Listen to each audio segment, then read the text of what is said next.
Olá, galera topada do nono ano, tudo bom? Professora Nidez, para a gente começar mais uma aula.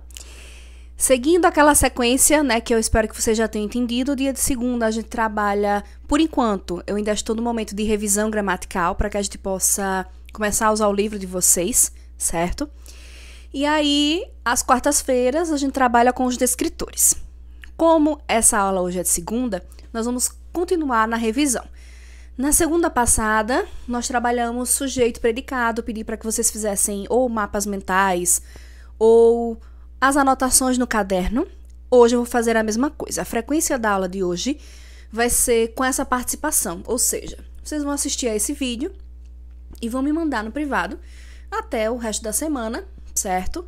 Porque pode ser que alguns alunos aqui não consigam assistir na segunda tarde, mas conseguindo assistir durante a semana, me manda no privado até sexta-feira à tarde, 5 horas da tarde, porque já registra como frequência dessa aula de hoje. Pode fazer em mapa mental, não vou mandar mais modelo, ou pode fazer um resumo mesmo. Aquilo que eu estiver explicando, o que estiver aparecendo aqui, vocês anotam o que acharem mais importante e aí mandam a foto para mim dessa organização. Porque dessa forma eu consigo controlar quem está participando, quem está anotando. E de novo, no final do vídeo, teve dúvidas? Anota essas dúvidas e me pergunta lá no privado que eu faço uma explicação mais aprofundada, caso seja necessário. Como no começo eu passei uma lista de presença e dentro dessa lista de presença eu pedi para quem respondeu colocasse quais assuntos de revisão sintática queriam revisar mais profundamente. Hoje nós vamos começar com uma das escolhas da maioria das duas turmas, nono A e nono B, que são os complementos. Na aula passada nós trabalhamos sujeito predicado porque eu não poderia deixar de ver aqueles assuntos para poder ver qualquer outra revisão, certo? Então hoje a gente vai trabalhar com os complementos. Vamos começar? Complementos, como o nome diz, eles têm a função de complementar. É um elemento que depende de outro na oração. E é por isso que nós temos duas divisões de complementos. Complemento verbal, complemento nominal. Eu vou começar com o complemento verbal, ou com os complementos verbais. Mas eu quero que vocês já estejam aí, né? Vou refrescar de novo essa memoriazinha de vocês. No quesito D, nós estamos trabalhando sintaxe, lembra? Então, a gente está trabalhando com as orações. Portanto, a gente precisa ter em conta que nem sempre é o sentido, ou melhor dizendo, a semântica, que vai classificar esses termos. E, de novo, que eu vou sempre tentar frisar aqui, a gramática, ela nem sempre consegue, ou realmente é mais fácil não conseguir do que conseguir, encaixar todos os elementos nessas classificações que ela nos traz. A gente vai trazer as classificações, mas sempre frisando que é importante trabalhar esses assuntos na hora de produzir um texto, na interpretação, ok? Vamos começar? Os complementos verbais têm esse nome porque tá bem óbvio, né? Eles complementam o sentido de verbos. Quando a gente fala em complemento verbal, a gente está falando de verbos específicos, que são os verbos de ação. Então, aqueles predicados nominais que a gente viu na aula passada, os verbos de ligação, eles não entram nesses complementos. Verbos de ligação não têm complementos. Porque, como eu expliquei na aula passada, a estrutura de um predicado nominal é o verbo de ligação e um predicativo do sujeito, que é a característica do sujeito. Então, não tem complemento para o verbo. Não é um verbo significativo, então ele não tem complemento. Então, a gente retira esse tipo de verbo, certo? Então, como nós vamos trabalhar com verbos, com complementos de verbos, é importante destacar aqui algumas características dos verbos para poder entender os complementos deles. Começando com, só tem complementos, verbos de ação. Mas, mais especificamente, dentro desses verbos de ação, os verbos transitivos. O que é a transitividade verbal? É a complementação, são verbos que necessitam de um complemento. Ou seja, eles precisam de um outro elemento para completar o seu sentido, porque sozinhos eles não são completos. E aí, existem também verbos intransitivos. Esse prefixo in em língua portuguesa significa não. Então, são verbos que não são transitivos, ou seja, eles sozinhos já são completos. Se eles sozinhos já são completos, então nós não vamos trabalhar com eles aqui, porque eles não pedem complemento. Se eles não pedem complemento, então não tem complemento verbal para eles. Exemplos de verbos intransitivos. Eu dormi. O verbo dormir aí, eu posso até dizer, eu dormi muito ontem, eu dormi muito essa noite, eu dormi mal. Mas quando eu falo eu dormi, você entende qual foi a ação realizada. Dormir já é completo por si só, como sair, como entrar. Por isso que às vezes a gente corrige. Quando o outro diz, eita, entra pra dentro, ele entrou pra dentro. Entrar já tem essa ideia de movimento, de fora pra dentro. Então, esse pra dentro é uma repetição desnecessária para essa expressão, certo? Então, é um exemplo de verbo intransitivo, ou seja, ele sozinho já traz o significado. O verbo morrer, por exemplo, eu posso até dizer morreu de Covid, morreu de câncer, morreu atropelado, mas morrer já é a ação, eu já sei o que aconteceu com a pessoa. A causa, o modo, a forma são elementos adjuntos, que estão juntos desse verbo, mas não são complementos dele, porque ele já é completo. Então, os verbos que pedem complemento são verbos transitivos. Então, são esses tipos de verbos que nós vamos trabalhar aqui agora. Para esse verbo transitivo, que requer complemento, né, existem dois tipos de transitividade. Transitividade direta, transitividade indireta. É por isso que dentro dos complementos verbais nós temos dois outros complementos, duas subclassificações, que a gente chama de objetos. Então, nós não falaremos mais de complemento verbal aqui. Quando aquela sentença, quando aquela expressão estiver completando o sentido de um verbo, nós chamaremos elas de objeto, porque é a subclassificação. E aí existem objetos diretos e objetos indiretos. É o nome dos complementos. Por quê? Os verbos transitivos diretos são aqueles que exigem complemento, mas eles não têm uma regência com exigência de uma preposição. Traduzindo, eles não pedem a presença de nenhuma preposição entre ele, o verbo, e o seu complemento. Vamos ver um exemplo para ficar melhor. Comprei uma casa ontem. Qual é o verbo aqui? Comprei. O que foi que eu comprei? Se eu disser simplesmente comprei, sem nenhum contexto, você se perguntaria, né? Comprou o quê? O que foi que eu comprei? Uma casa. Uma casa é a expressão que completa o sentido do verbo comprar. Uma casa vai ser classificado como objeto. Entre o verbo comprei e o complemento, existe alguma preposição? Uma? Não. Uma não é preposição, uma é artigo. Preposições mais comuns de, para, com, em, por, sobre, contra. Uma aí não é preposição, certo? Então, quando eu falo comprar, eu compro alguma coisa. Olha só como é a transitividade do verbo. Eu compro alguma coisa. Não tem de alguma coisa ou a alguma coisa. Portanto, eu tenho aí um verbo transitivo direto que pede um objeto direto. Lembra disso. Se é direto, quer dizer que não tem nenhum empecilho. Vai direto do verbo para o complemento. Não tem nada que obstacule, que fica ali no obstáculo, né, entre o verbo e esse complemento. Os objetos indiretos são aqueles vindos dos verbos transitivos indiretos, perdão. Indiretos quer dizer que aquele verbo exige a presença de uma preposição, sempre, ou em determinados contextos. Então, por exemplo, eu gostei daquela casa. O verbo é gostar. Do que eu gostei? Daquela casa. O verbo gostar sempre, esse é bem fácil, né? Sempre pede a presença da preposição de. Eu gosto de alguma coisa. É diferente de comprar alguma coisa, tá vendo? Eu compro alguma coisa, eu gosto de alguma coisa. A preposição de sempre vai estar ali acompanhando de parzinho o verbo gostar. Então, é um verbo transitivo indireto. Ou seja, entre o verbo e o seu complemento, que é aquela casa, existe uma preposição, que é a preposição de, que está aí junto com aquela, de mais aquela, daquela. Então, é indireto porque não vai do verbo diretamente para o complemento. Existe uma preposição aí que está no caminho.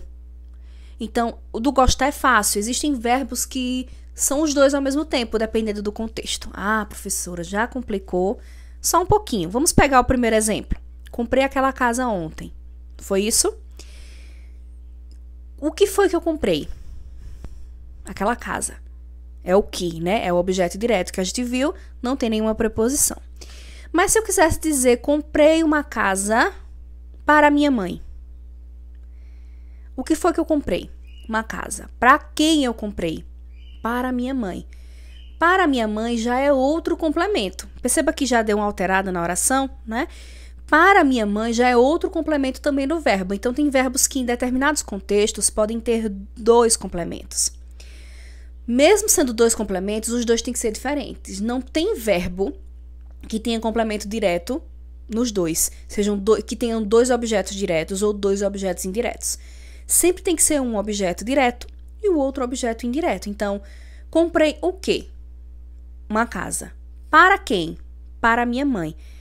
Entre comprei e minha mãe, tem o para, que é a preposição, fazendo com que esse para minha mãe seja um objeto indireto.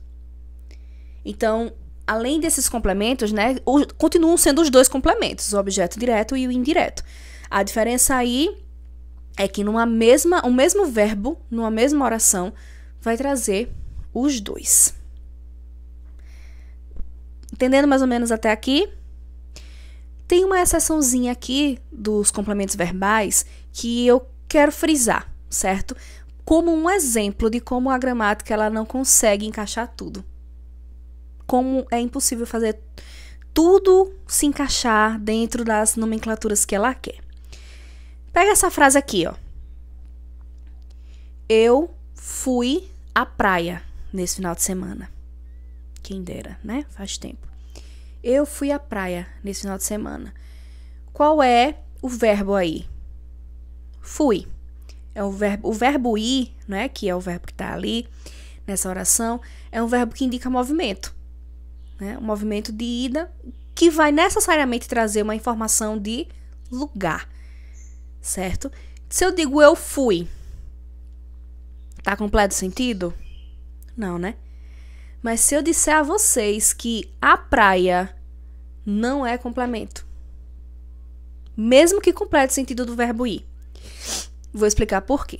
Na língua portuguesa também, sintaticamente, existem expressões que indicam circunstâncias. Lembra que a gente falou? Circunstâncias de lugar, de tempo, de modo. Então, toda vez que uma expressão indicar lugar dentro da oração, ela vai ser um adjunto adverbial de lugar. O verbo ir, como esses verbos de movimento, ou morar, por exemplo, são verbos considerados intransitivos, mesmo que não seja como dormir, como chorar, como morrer, como chover, porque eles realmente têm todo o sentido, mas de sentido é como se fosse assim: eu vou. O sentido do verbo ir é o sentido de movimento. Para onde eu vou já é um acréscimo, mesmo que esse acréscimo seja importantíssimo, essencial na oração. Ele não vai ser considerado um complemento, porque considera-se na língua portuguesa que o verbo ir, o verbo morar, são verbos intransitivos. Só que pela sua natureza de movimento ou de lugar, eles vão exigir um adjunto adverbial de lugar. Eu sei que é confuso, mas é justamente para mostrar para vocês que nem tudo se encaixa do jeito que a gramática adoraria, porque a língua é uma entidade viva, que mesmo na sua variante mais culta, não consegue controlar. Não dá para controlar tudo. E aí a gente precisa entender essas exceções todas que existem no nosso idioma e nas nossas regras. Então, deu para entender? Quando a gente fala em complemento verbal, a gente fala em dois: objeto direto e objeto indireto. Sendo o objeto direto o complemento do verbo transitivo direto. Ou seja, traduzindo, verbos que pedem complemento, mas que não exigem preposição entre esse verbo e esse complemento. Vão ter objetos diretos. Agora, verbos que exigem preposição vão ter complementos indiretos. Ok? Vamos para a última parte com complemento nominal. Complemento nominal. Diferente do complemento verbal, no complemento nominal nós não temos subclassificações, é só complemento nominal mesmo. Como o nome diz, ele vai complementar tudo que não seja verbo. Existem palavras como substantivos e adjetivos em orações que requerem complementos. E aí, essas expressões serão os complementos nominais, aquelas palavras ou expressões que completam o sentido desse nome. Nesse exemplo aqui, tenho medo do escuro. O verbo é tenho. O que é que eu tenho? Medo. O que eu tenho é medo. Esse medo é o complemento do verbo. É um objeto direto. Agora, tenho medo. Tá completo para você? Não, né? Já se perguntaria, medo de quê? Nesse caso, do escuro. Então, do escuro é o complemento do medo, do substantivo medo. Então, esse do escuro vai ser um complemento nominal. Não, eu não tenho escuro, eu tenho medo, certo? É importante frisar isso. Mesmo que existam verbos que peçam dois complementos, eles têm que ser complementos diferentes, que é o caso aqui. Mas do escuro não é complemento do verbo, porque eu não tenho do escuro, eu tenho medo. Do escuro é complemento do substantivo medo. Por isso vai ser classificado como complemento nominal. Não é difícil. O problema é que, como eles parecem muito com objeto indireto, eu já vi muitos alunos ao longo desses anos confundindo os dois. Às vezes não sabe se o verbo é bitransitivo, ou seja, se ele pede dois complementos, direto e indireto, ou se só tem um complemento e depois esse complemento tem um complemento nominal. É só essa a dificuldade, mas a diferença do complemento nominal é porque ele completa sentidos de substantivos e adjetivos dentro de uma oração. Então, o complemento, você percebe que as funções elas vão se encaixando. Cada palavra, cada termo que é usado numa oração exerce uma função. E é isso que a sintaxe traz ou tenta trabalhar. A função exercida dentro daquela oração específica. Certo? Só existe função sintática, como eu expliquei no primeiro vídeo, quando nós analisamos uma oração. Termos isolados não exercem funções sintáticas, porque eles não estão ali vivos, ativos numa oração, para a gente saber que funções eles exercem. Tá? Então, o assunto hoje foi bem mais simples, porque foi somente uma classificação. Na próxima aula, para encerrar, eu vou trabalhar com aposto e vocativo, né, que foram as outras classificações que vocês escolheram, que é bem mais simples ainda do que a de hoje. E aí, junto com isso, eu vou passar um exercício para vocês. Vai ser o único momento que eu vou passar o exercício juntando sujeito, predicado, complementos, aposto e vocativo, para a gente poder fechar essa parte e aí já partir para usar o livro didático de vocês, com algumas outras funções que é preciso trabalhar. Certo? Então, quando for passar o exercício, no dia do descritor, só vou fazer alguns vídeos conversando com vocês, fazendo correção e não trabalhando com o exercício, para que a gente possa equilibrar. A ideia das aulas é que eu tente equilibrar. Já que eu tenho 2 aulas com vocês na semana, nas segundas eu trabalho, como eu já disse no início, com assuntos do 9º ano, corriqueiramente. E na quarta-feira, com os descritores, ainda tem uma outra divisão que eu gosto de fazer nas aulas, tá? Que é, se numa aula eu passei exercício para vocês responderem, na outra, farei um vídeo explicando, revisando, corrigindo o exercício, para que vocês tenham um pouco de descanso, né? Que se organizem e que não se sobrecarreguem com tanta coisa. Mesmo que vocês estejam no 9º, alguns alunos aí eu estou dando material extra para trabalhar pro IFAL, certo? é questão de organização. Claro, eu estou falando aqui com alunos que têm condições de ter acesso à internet durante as aulas, que tem um celular exclusivo para si, que possa usar com frequência, que tem essa estrutura para poder estudar. Então, se tem isso, você não pode estar reclamando de tanta tarefa assim não, porque se eu passo o exercício, é o exercício para ser respondido durante aquele horário de aula, aquelas 2 horas de aula. Não deu para terminar, vai para outra aula e depois termina e me entrega. Por isso que eu dou um prazo maior, sempre. Mas, tenta se organizar nesses horários de aula. E aí, aqueles que não podem é que a gente precisa dar uma maleada, é por isso que o prazo é maior. Porque tem alunos aqui que usam o celular dos pais, que trabalham, que às vezes quando vai assistir a aula, não tem internet, e aí fica um pouco mais complicado, certo? Restar alguma dúvida, não tenho receio de me procurar. Mandem para o meu privado esse resumo, essas anotações, que foram poucas, porque o assunto é pequeno, do assunto de hoje, ok? Até a próxima!